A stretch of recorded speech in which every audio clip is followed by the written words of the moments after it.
Ministério, diaconiai, o serviço. Operações, o termo grego energematon, que se refere à operação e à manifestação do Espírito. Tudo isso está onde? Na igreja. E quais são as afirmações do apóstolo Paulo a respeito da operação desses dons? Vocês podem ler melhor em casa, e nós já tivemos essa exposição aqui pelo nosso pastor. Você pode rever, eu estou refrescando a sua memória. Refresque a sua memória em casa depois, capítulo 12 ao 14 de Coríntios, e você vai encontrar essas verdades que Paulo vai dizer nesse texto a respeito dos dons espirituais, a respeito desses equipamentos espirituais. Primeiro, o apóstolo Paulo afirma que estes dons são manifestações do Espírito de Cristo e que destina-se em primeiro lugar à edificação da igreja. Está bem compreendido por nós. Primeiro propósito deles: edificação da igreja. Uma igreja que tem dons espirituais e uma igreja bíblica é uma igreja bem edificada, sólida, porque ela tem os dons, ela tem a ortodoxia, mas ela tem uma teologia viva, com a ação do Espírito Santo através dos dons. Essa igreja está bem edificada. Segunda verdade: nem todo charisma, Paulo deixa claro, nem todo dom é de igual valor. Os dons, ele parece aqui no texto dado pelo apóstolo Paulo, possui algumas algumas coisas específicas que Deus quer para cada um de nós. Então Deus nos dá dons diferentes. Por exemplo, Paulo aconselha a igreja de Corinto a buscar todos os dons, mas principalmente 14:1, o de profecia. Por quê? Porque esse dom de profecia, como eu mostrei na semana passada, ele edifica, ele exorta e ele consola. E Paulo julgava que esse dom era um dos mais importantes para o exercício no culto público, porque ele ia tanto edificar, como ia exortar e como ia consolar. Terceira verdade: os dons agem na igreja como um ministério, onde encontram seu propósito e seu caráter. Todos os dons são colocados a serviço do corpo de Cristo. 1 Coríntios 12:7. Mas a manifestação do Espírito é dada a cada um para o que for útil. Para o que for útil. Não tem ninguém inútil no corpo de Cristo. Deixa eu perguntar a você: para que serve o umbigo? Você anda tirando foto do umbigo? Você compra roupa para o umbigo? Você tem mimo com o umbigo? Parece ser um membro desprezível, né? Tá, mas arranca ele do seu corpo. Todo membro é importante. Não é só o que está no púlpito, não é só o que está em evidência, o que está no auge, o que está sendo visto. Há membros que não são vistos, mas são de igual valor. Há membros que não são vistos, mas são valorosos. Por exemplo, ninguém vê o nosso coração, mas ele está aqui batendo, fazendo a gente viver. Ninguém vê os nossos pulmões, mas eles estão aqui funcionando para que a gente tenha um ar puro e limpo para continuar vivendo. Então perceba, todos na igreja são úteis para Deus, e Deus dá os dons de acordo com esta utilidade. Você tem propósito sim de Deus para a sua vida. Você só precisa entender qual é a área que o Espírito Santo quer que você atue, atuar nela e deixar que Deus seja glorificado em você. Glória a Deus. Quarta verdade: nós devemos entender que a palavra ministério que o apóstolo Paulo usa aqui, essas verdades ainda não são aquelas que eu estou tratando, são as verdades desse texto. Nós devemos entender que a palavra ministério aqui não está prioritariamente ligada ao serviço ministerial, ao cargo de pastor, presbítero ou diácono. A palavra ministério que Paulo usa aqui, ela está ligada ao dom da liderança, da ajuda, da demonstração de misericórdia, do auxílio às pessoas. Todos nós fazemos alguma coisa para Deus. Tem o irmão que não prega, mas ora. Tem o que não ora e canta. Tem o que não canta e nem prega, mas visita. Leva uma palavra de conforto e consolo. Todos estão em atividade. E é essa ação de todos os membros que faz o edifício crescer bem edificado. É isso que o apóstolo está falando. Esses equipamentos espirituais, irmãos, há mais algumas coisas para a gente compreender a respeito dos dons. Eles não podem ser entendidos como talentos naturais. Os dons não são talentos naturais. Os dons estão ligados à palavra grega pneumática, pneuma, espírito. São dons do espírito, não são dons do homem. Esses dons não são naturais, não procedem da natureza humana. Esses dons são dados pelo Espírito Santo. Ele é quem dá à igreja os dons. Ele é quem dá a você o dom. Basta você buscar, orar, que Ele dá. Ele tem para dar para todo mundo. Não há de que invejar alguém, não há de que querer parecer ou imitar alguém. O que nós precisamos é dobrar o joelho, buscar em Deus e dizer: Senhor, usa a minha vida para o que for útil, usa a minha vida em algo que eu possa glorificar o Teu nome. É disso que nós precisamos. O reconhecimento das origens sobrenatural desses dons é necessário, irmãos, para que nós tenhamos a completa certeza da função desse dom. O menor destes dons é altamente valioso para o uso e o exercício na casa de Deus. E é por que é importante nós sabermos que esses dons são dados pelo Espírito? Porque nós nunca iremos nos gloriar, porque não é nosso, vem de Deus.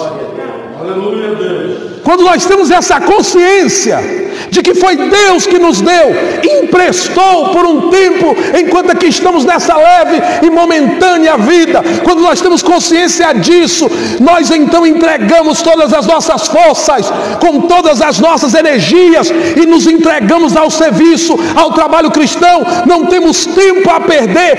Antes nós queremos gastar todo o tempo que é necessário no exercício desse dom que é dado pelo Espírito, para que a igreja cresça, para que a igreja prospere, para que a igreja frutifique. Você tem que entender isso. O dom que Deus te deu é para que você trabalhe com o dom, que o Deus que te deu o dom continuará trabalhando com você, por você e através da sua vida, para que o nome dele seja glorificado no seu povo, seja glorificado na sua igreja.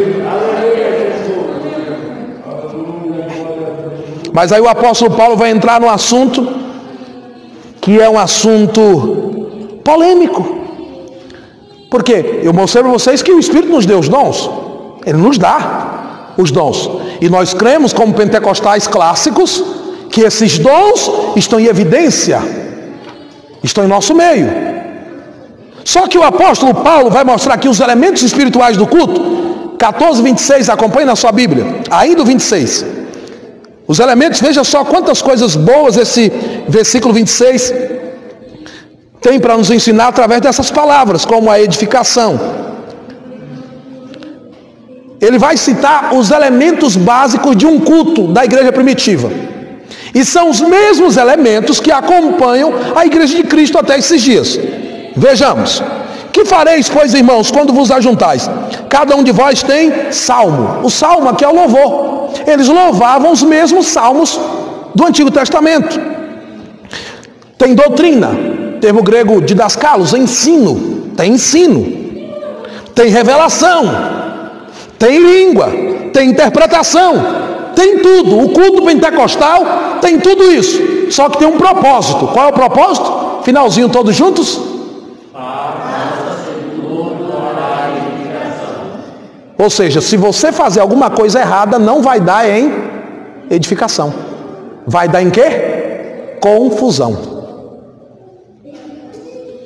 E aí o apóstolo Paulo, sabendo dos problemas, e é aqui que muita gente não tem compreensão, e como eu disse para vocês que trabalhar essas questões são polêmicas, porque nós podemos ser alvos das críticas ou daqueles que não compreendem o que nós estamos querendo passar, em pensar que eu não sou pentecostal porque vou falar da ordem no culto.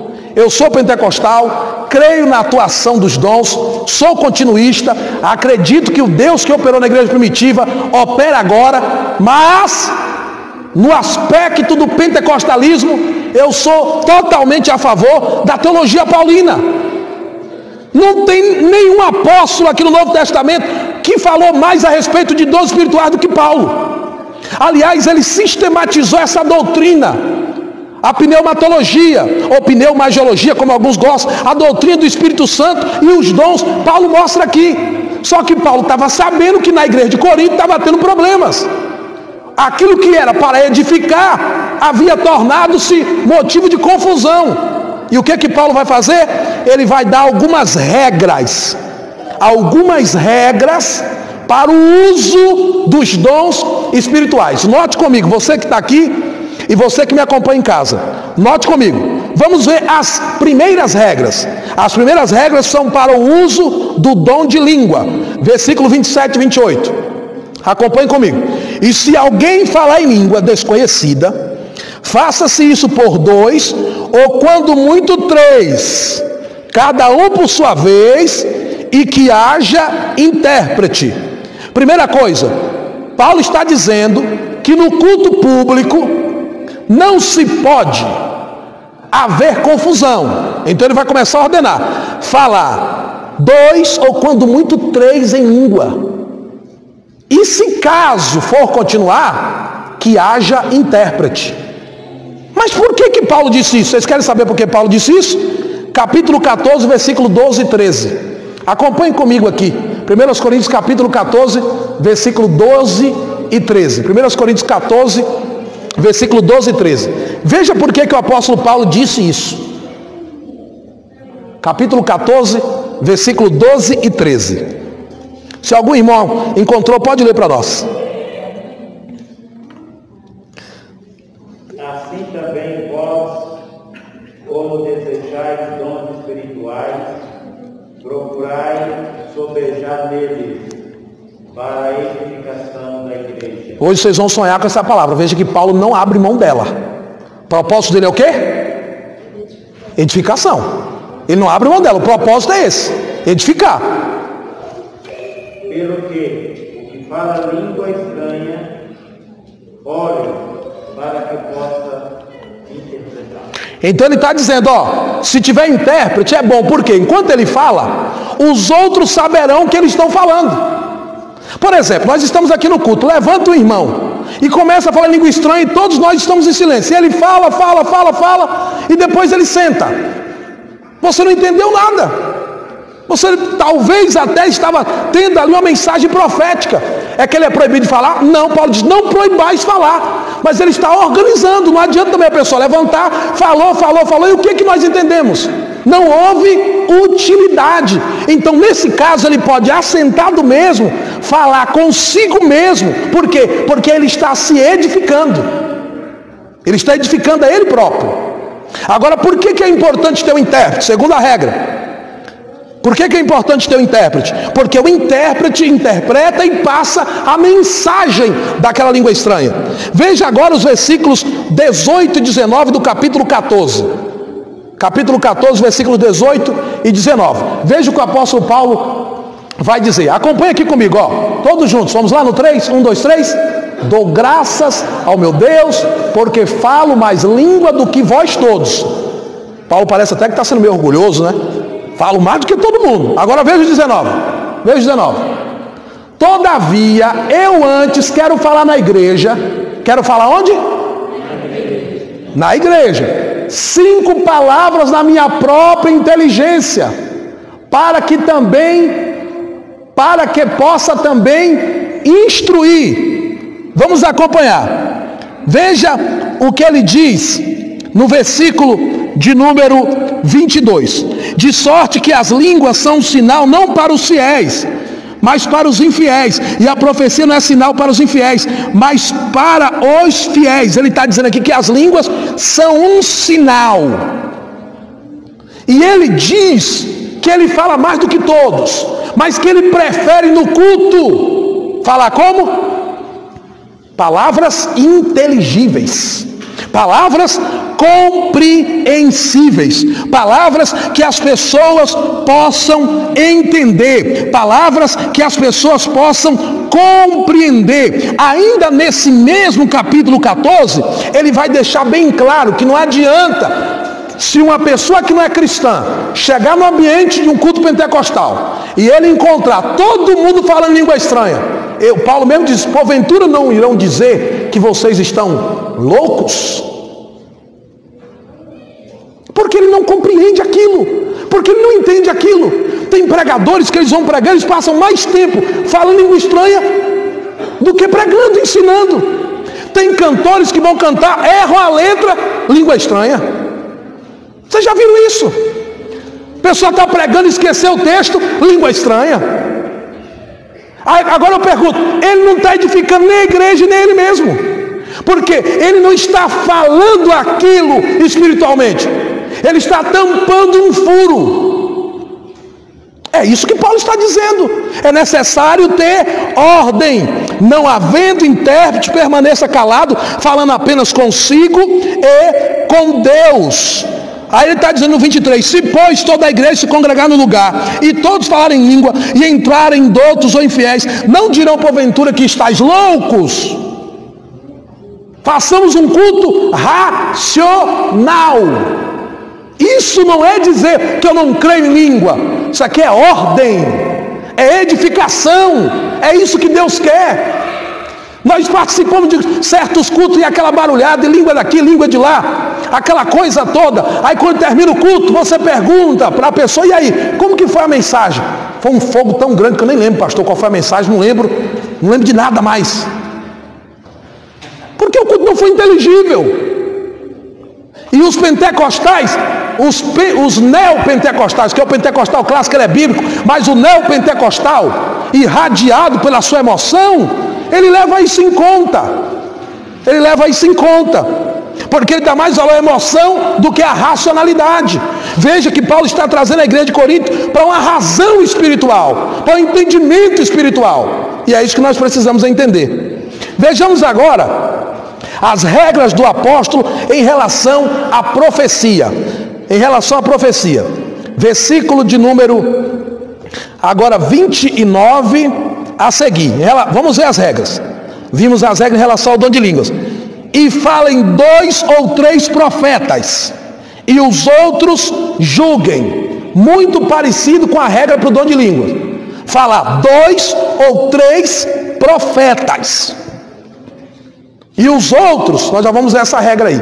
Primeiro, 2 ou 3. Interessante, se eu estou pregando, não tem que ninguém levantar e entregar a profecia. Isso aí não está dentro do propósito. Por quê? Porque já tem um profeta profetizando, já tem um profeta ensinando. Mas tem cultos por aí que a pessoa está pregando e outro se levanta dizendo que é profeta. Porque na minha ideia, e desculpe a minha franqueza e sinceridade, para mim a pessoa que vai dizer, ela quer muitas vezes mais se aparecer, que é uma coisa que a gente vai falar mais adiante, quer chamar atenção, porque vocês vão ver o que Paulo ensina sobre isso, e aí interrompe a pregação, interrompe a mensagem, e aí o pregador tem que parar. E aquele nexo que estava vendo, aquela sincronia do assunto, às vezes fica até perdido. Até o próprio pregador fica sem sentido para voltar para onde ele estava, para o raciocínio que ele estava. Então Paulo está dizendo, se for falar, falem 2 ou 3. 2 ou 3. É a regra para profeta. Vejamos a segunda regra. Segunda regra: deve haver julgamento para os profetas e suas profecias. Que julgamento é esse? Esse julgamento é avaliatório do conteúdo e da precisão da mensagem. Veja o versículo de número 29, a última parte. E os outros julguem.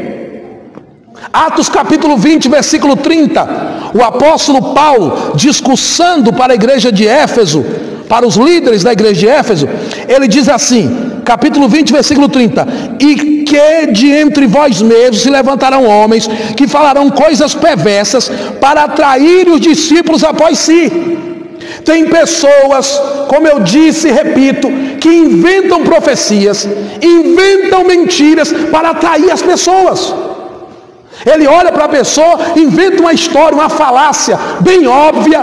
Aí às vezes a pessoa é emocional, crê naquilo, começa a chorar, e aí ele continua falando e a pessoa vai chorando, e aí a pessoa entende que aquilo é Deus, E ele ovaciona, ele atrai pessoas, ele usa o dom de profecia para atrair pessoas, para chamar atenção, como está acontecendo muitos charlatões por aí, e vocês tomem cuidado com isso, um monte de charlatão que fica olhando pelo Facebook, pelo Instagram, o que você tem, qual é a cor da sua casa, a placa do seu carro, tem gente que tira foto de tudo, né? Então eles olham tudo, depois chega no culto, na igreja onde ele vai pregar, e começa a dizer, aqui tem um irmão que a casa dele é amarela. E para você saber que Deus está falando com você, o portão da sua casa é preto. Mas ele já viu tudo no Instagram, já viu tudo no Facebook.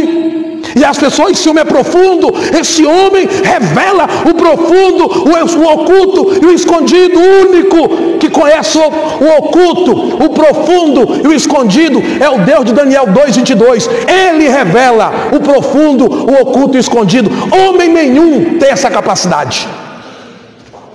Mas tem pessoas que insistem nesses movimentos. E aliás, se nós anunciássemos, que eu dou graças a Deus pela igreja que somos, pelo ministério que fazemos parte, a seriedade com que nós temos com a Bíblia e as Escrituras, porque se fosse anunciado que estaria um desses profetas aqui, não tinha espaço aqui, não teria espaço, porque as pessoas estão em busca disso. Vejamos ainda algumas regras que Paulo vai dar para a profecia.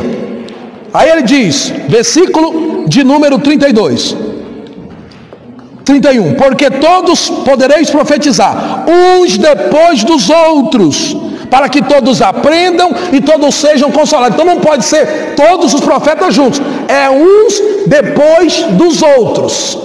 Aí que interessante, vou contar uma experiência para vocês. Há uns 15 anos atrás, eu estava em uma vigília na zona sul de São Paulo. Eu estava iniciando meus 5 primeiros anos na fé, e fui convidado para essa vigília. Quando eu cheguei lá, na vigília, um profeta levantou no púlpito. Um profeta levantou no púlpito e disse, assim diz o Senhor. Aí o outro levantou lá atrás, o Senhor não está falando aí não, está falando aqui. Aí levantou outro e disse, o Senhor não está falando nem lá e nem aqui, está falando comigo aqui agora. Eu falei, agora endoidou tudo, não estou sabendo mais de nada aqui mesmo. É isso, acontece bagunça, e foi uma confusão naquela vigília. Lembro-me como se fosse hoje. Eu tenho muitos outros amigos que vão até assistir essa mensagem, que lembrarão do fato assim frescamente na memória. Muitos cultos acontecem isso. Regra número 3, em relação à profecia, versículo 32, e os espíritos dos profetas estão sujeitos aos profetas. O que é isso aqui, pastor Tiago? O que isso significa? Caso um profeta receba uma revelação, ele deve esperar o outro calar-se, para então depois ele entregar a profecia. Mas ele também pode segurar aquilo e esperar o culto acabar, procurar a pessoa e entregar, porque o espírito do profeta é sujeito ao profeta. Então veja que se você usar o dom conforme as Escrituras, a igreja é edificada, é louvável, e todos que verem um cristão assim dirão, mas que bonito, que igreja organizada, que igreja de ordem, que igreja bíblica. Lá não tem baderna, lá não tem bagunça, e é para isso que nós devemos ensinar as Escrituras, porque infelizmente há muitas igrejas que o culto é desordeiro, não tem ordem. Aí veja o apóstolo Paulo deixando claro, todos podem. Veja que Paulo sempre volta, todos podem falar em línguas, todos podem profetizar. Sabe por que ele diz isso? Aqui como se fosse autodefesa, dizendo assim, gente, eu não estou dizendo que eu sou contra, eu só estou falando que tem que ter ordem. E o mesmo que Paulo fez, eu digo agora também, eu não sou contra, eu sou pentecostal, creio em tudo, mas tudo com ordem para a glória de Deus. Aí ele vai dar as regras em relação